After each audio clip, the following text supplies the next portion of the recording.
Okay, 2024 Toyota Corolla.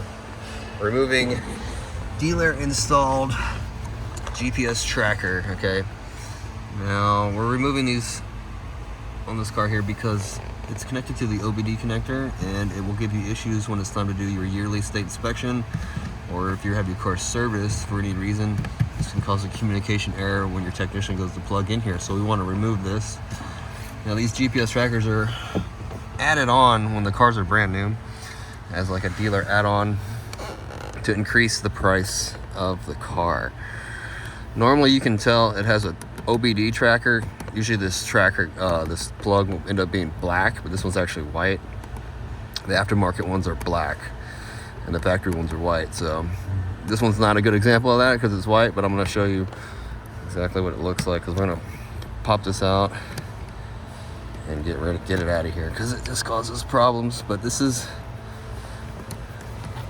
an OBD connector here, but you can see this red wire that's hanging down here. This is part of the power unit for it. Reach around here. Right here, here's the original OBD connector. Just gonna unplug this if I can. We're gonna have to do this first. Just a little tab here, and push that through. And now you can see this connector. So what this does, this gives power to the tracker using your OBD, your factory OBD harness. So the brain, the actual tracking unit, is probably zip tied or Velcroed up here in the corner. And that's it right here. Hopefully you can see that, but I'll just stick my hand up in there and try to pull it down. Kind of looks like this one is Velcroed up there maybe.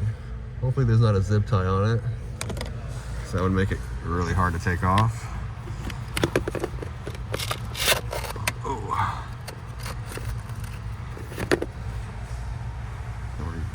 Here, listen to the Velcro. All right, and here's the unit itself. Here's the tracking unit. So if you're stealing this car, it's pretty simple to steal. You know about these two, so they're really not worth the money in my opinion, and they just cause problems. But that's pretty much it with this video. I'm putting the original OBD back in its little holder here. It's gonna be kind of tricky to do, but hope you learned something today.